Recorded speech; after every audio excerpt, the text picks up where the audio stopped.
Hi, I'm Jim O'Connor, and this is the Married Guy's Guide to Life. Today's installment, I Just Can't Make This Stuff Up, a story from the record. Just like the goose migration in the fall and the return of the robins in the spring, you can almost set your clock by annual weather events in Iowa. They happen every year without fail. Some examples. In the summer, there's at least one thunderstorm that makes you think the end of the world is near. Every fall, there's at least one windy day that makes you think you're on the set of The Wizard of Oz. Every winter, there's always at least one snowstorm that stops everyone in their tracks and makes you seriously consider why you choose to live in Iowa in the first place. And in the spring, the robins and tulips always get snowed on at least once. You'd think they'd learn, but they don't. And then there's March. March is what professional meteorologists refer to as a transitional month. We civilians just call March a pain in the butt. It'll be 80 degrees one day, and the next you'll be shoveling snow, or even worse, slip sliding your way home from work in an ice storm. Which reminds me of one of the most unusual things I ever saw. I was home from college on spring break. The wreckers at O'Connor Standard Service in Osage, Iowa, had been running almost non-stop for 3 days. A 2-day snowstorm had run its course, but then morphed into an ice storm. The town was covered in snow, which in turn was covered in a 1/4 inch of ice. It was my job to lock up the station that night. The phone rang just as I was leaving. A guy had blown a tire when his car slid into a curb on an ice-covered side street on the north side of town. He felt embarrassed to call because he was perfectly capable of changing a flat tire, but because of the extreme ice, every time he tried to jack up the car, it slid off the jack. I told him I was on my way. I had the little wrecker in low gear as I slowly crawled up 6th Street. It's hard to describe just how slick it was that night. Not only was the ice thick, but a steady mist was falling, just adding to the lack of friction. It was a nightmare. I found the car nestled up against a curb about 20 yards from the intersection, half hidden by the darkness. The only light was a couple streetlights at the intersection. The front tire on the passenger side was flat as a pancake.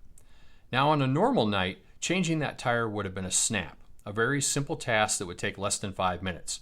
I just used the wrecker's winch to lift the front end rather than messing around with a jack that could pop out and cause me to get crushed like a bug. I had to fight the ice to line up the wrecker's back end with the car's front end. I finally got it on my 3rd try. I triumphantly set the brake and jumped out of the cab, and promptly fell on my face in the street. An embarrassing start, to say the least. I struggled to my feet. I had to keep one hand on the wrecker's handrails as I gathered my towing hook and chain and star-shaped lug wrench and made my way slowly, ever so slowly, around the car to the flat tire. I fell to my knees 3 times getting there. Not bad, considering. The car's owner was sympathetic. He said the same thing had happened to him. I guess misery really does love company. He had the spare tire out of the trunk and waiting for me. A real gentleman. I hooked up the car to the towing sling and removed the lug nuts from the flat tire. The winch made easy work of lifting the car. I just fell 2 more times as I tried to squat and swap the flat tire for the spare. I was bruised, beat up, and thoroughly unhappy. A simple task was turning into frozen, wet torture.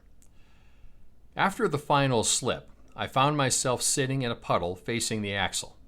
I decided the better part of valor was just to stay seated. I figured, hey, you can't fall if you're already on the ground. So I asked the driver to pass me the spare. He chuckled under his breath and rolled it to me. I slid the wheel onto the lug bolts and started to tighten the nuts. Then it happened. It was something out of a movie. The guy said, and I quote, "The ice is so thick we'd be better off putting on skates and just skating home."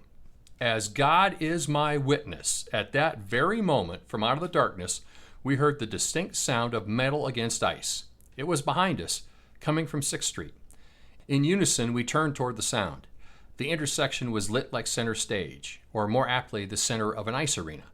I remember how the mist caused little rainbows under the streetlights. We saw her as she emerged from the darkness, a lone woman ice skating down the middle of the street. She was one of the local elementary teachers who lived in the nearby apartments. She was originally from Minnesota, and like everybody I know from Minnesota, loved to ice skate. As she neared the intersection, she yelled out, "Hi!" and waved. When she came to the center of the intersection, she did a perfect pirouette, followed by "Bye!" as she skated off into the darkness. My customer looked at me, and I looked at him, dumbfounded. After a long pause, we both burst out laughing. If I hadn't seen it with my own eyes, I wouldn't have believed it. So, how icy was it that night? Well, it was so icy you could ice skate down the middle of the street. And I have proof. I just can't make this stuff up. If you enjoyed this story, please like, follow, or subscribe. Thanks.